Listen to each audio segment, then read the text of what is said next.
Hello everyone, welcome to CLAT prep. जैसा कि आप सभी को पता है कि हम डेली न्यूज एनालिसिस करते हैं, फैक्चुअल एनालिसिस करते हैं, उसके साथ साथ 20 क्वेश्चंस की प्रैक्टिस भी करते हैं। तो आज कौन सा दिन है? आज है 8 जुलाई 2025। तो चलिए देखते हैं आज के क्वेश्चंस कौन कौन से हैं। सबसे पहला क्वेश्चन आता है, which of the following is not accepted as a valid proof of the citizenship during special intensive revision of the electoral rolls in the Bihar। हमने एडिटोरियल में पढ़ा था कि बिहार में इलेक्शन होने वाले हैं और वहां पर जो लोग हैं उनके सामने एक बहुत बड़ा चैलेंज आ चुका है कि उन्हें अपनी सिटीजनशिप को प्रूव करना होगा, और अगर वो नहीं कर पाते हैं, अगर वो कुछ वैलिड डॉक्यूमेंट्स नहीं प्रोवाइड करा पाते हैं, तो वो इस बार वोट नहीं दे पाएंगे। तो ये जो स्पेशल इंटेंसिव रिवीजन हो रहा है उसमें कौन सा डॉक्यूमेंट वैलिड प्रूफ नहीं माना जाएगा? तो पासपोर्ट माना जाएगा, बिल्कुल सही है। बर्थ सर्टिफिकेट वो भी माना जाएगा, स्कूल सर्टिफिकेट भी माना जाएगा, आधार कार्ड नहीं माना जाएगा। तो Aadhaar card is the right answer, क्योंकि आधार कार्ड क्या होता है? प्रूफ ऑफ एड्रेस होता है। ध्यान रखना, वो आपका प्रूफ ऑफ एड्रेस होता है और वो इजिली बन जाता है, आप इस बात को जानते हैं। चलते हैं next. The Chin community, often in the news for crossing into India, belongs to which country? आज हमने एडिटोरियल में पढ़ा था कि जो आपकी चिन कम्युनिटी है, वो चिन कम्युनिटी बेसिकली कहाँ से बिलोंग करती है? तो म्यांमार से बिलोंग करती है, और म्यांमार 1937 में सेपरेट हुआ था भारत से। Myanmar was part of India, और वहां की चिन कम्युनिटी जो है, वहां के लोग माइग्रेट करके भारत में पहुंच जाते हैं और भारत में आकर वो इलीगल तरीके से रहने लग जाते हैं। तो ऐसे करके अभी एक डाटा निकल के आया जो कि हमने पढ़ा था, लगभग 4000 के आसपास ऐसे लोग हैं जो भारत के मिजोरम में पहुंच चुके हैं। तो कौन सा राइट आंसर है? Myanmar is the right answer, जैसे हमने कुकी और मेथई पढ़ा था। नेक्स्ट है, Which state government has launched मुख्यमंत्री Vrindavan Gram Yojana to develop model rural village?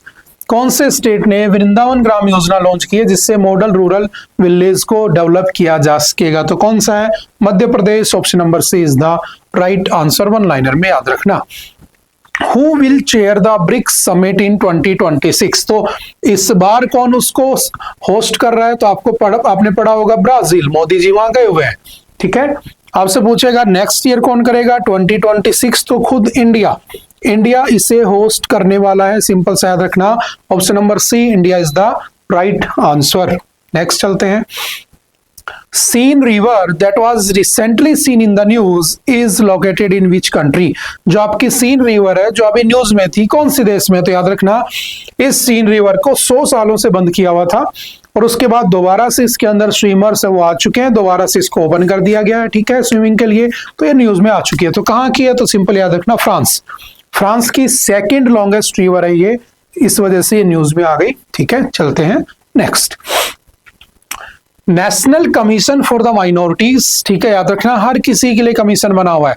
आपने पढ़ा होगा national commission for SC, national commission for ST, national commission for OBC, है ना। इनके आर्टिकल्स भी पढ़े होंगे। Article 338 national commission for ST के लिए है, आर्टिकल 338 का part A national commission for ST and for OBC article 338 का B. National commission for women भी बना हुआ है, वुमेन एम्पावरमेंट के लिए।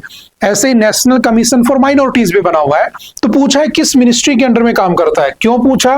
क्योंकि लगभग फरवरी के बाद से आपका जो नेशनल कमीशन फॉर माइनॉरिटीज है, इसका हेड ही नहीं अपॉइंट किया गया है। इसका हेड है ही नहीं, कोई चेयरमैन ही नहीं है। तो ये अभी न्यूज में आ गया कि भाई हेड क्यों नहीं अभी तक अपॉइंट किया गया। तो कौन से मिनिस्ट्री के अंडर काम करता है?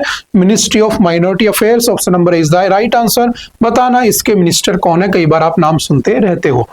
देखते हैं नेक्स्ट।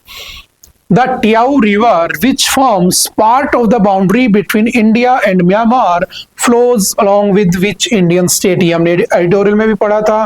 कौन से स्टेट के साथ फ्लो करती है? तो याद रखना आपका मिजोरम। कौन सी नदी है? टियाओ रिवर, सिंपल सा याद रखना।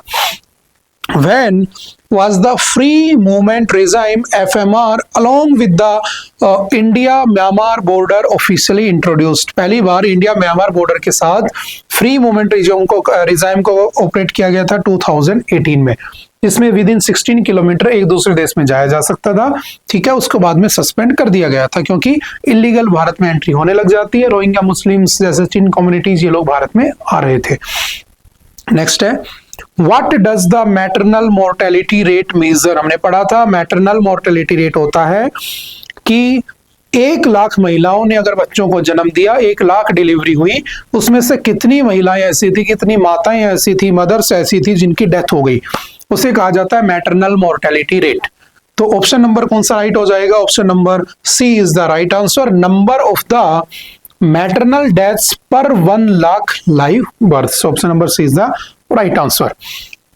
Which Indian state reported the lowest maternal mortality rate in the recent 2025 data? तो कौन है आपका? केरला। केरला में सबसे कम है, अंडर 20 है मैटरनल मोर्टेलिटी रेट। भारत में कितना है? तो वो है 93। 1 लाख महिलाएं अगर बच्चों को जन्म देती हैं तो उसमें 93 महिलाओं की एवरेज क्या हो जाती है? डेथ हो जाती है, ऐसा रिपोर्ट का कहना है। Which of the following is a landlocked state in India? तो याद रखना, there are 5 landlocked states in India. क्या उड़ीसा है? नहीं है। गुजरात नहीं है।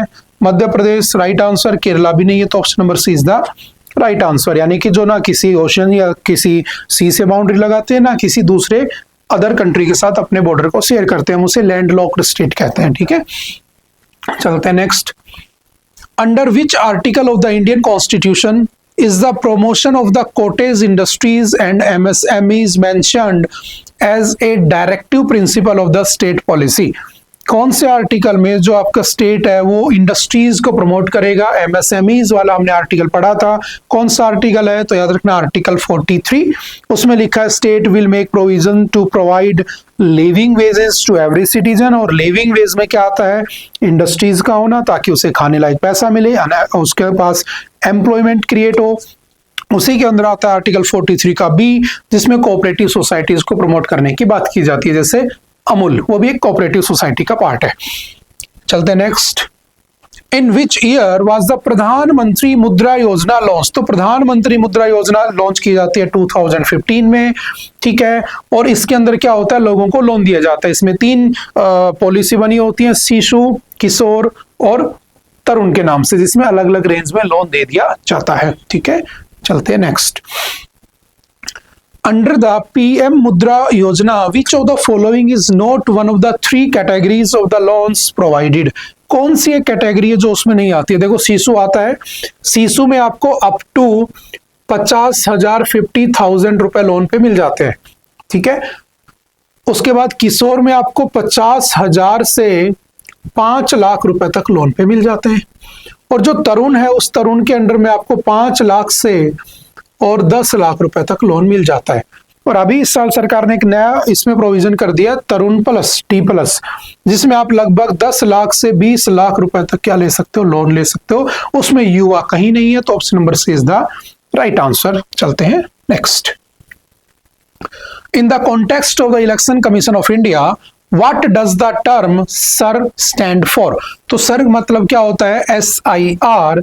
तो इसका सिंपल सा मतलब है special systematic information revision. Option number D is the right answer. ठीक है, चलते हैं नेक्स्ट।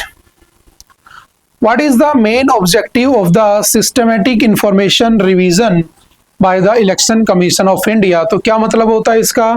इसका मतलब होता है update electoral rolls within the accurate voter details. ठीक है, ऑप्शन नंबर कौन सा सही हो जाएगा? C is the right answer. ठीक है, उसमें अपडेट करना वोटर की डिटेल्स में। Next, universal adult franchisee is in India grants voting rights to which category of the citizens? किसे? देखो, इसे यूनिवर्सल अडल्ट फ्रेंचाइजी भी कहते हैं, सफरेज भी कह देते हैं, बात एक ही होती है। ठीक है, तो ये जो है यूनिवर्सल अडल्ट फ्रेंचाइजी, ठीक है, ये कितने एज के लोगों को वोट देने के लिए बात करते हैं? देखो, पहले 21 साल था, लेकिन बाद में बाय 61st कॉन्स्टिट्यूशनल अमेंडमेंट 1989 से इसे घटाकर कितना कर दिया गया? 18 साल।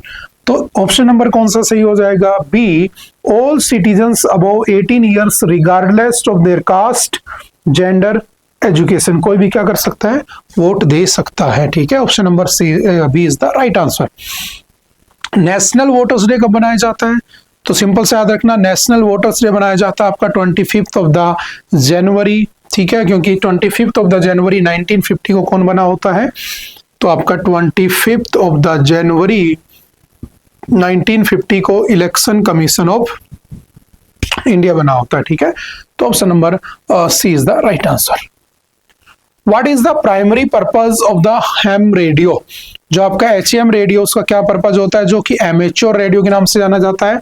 तो basically personal and non commercial communication and emergency service में काम आता है। जैसे अर्थक्वेक आ गया, सुनामी आ गई, ऐसे टाइम पर हम उसका क्या करते हैं, यूज कर लेते हैं। तो option number C is the right answer. चलते next. SIDBI, small industries development bank of India, was established in which year? कौन से ईयर में बना होता है SIDBI? तो याद रखना SIDBI बना था आपका 1990। Option number B is the right answer, जो आपके MSMEs को क्या देता है, लोन प्रोवाइड कराता है, ठीक है। तो आई थिंक आज के लिए इतना ही था। आई होप कि आपको बातें समझ में आई होंगी। फिर भी अगर किसी तरह का कोई डाउट रहता है तो आप आकर मिल सकते हो, पूछ सकते हो। ओके, मिलते हैं दोबारा से किसी नेक्स्ट लेक्चर में। Okay, bye bye, thank you, have a nice day.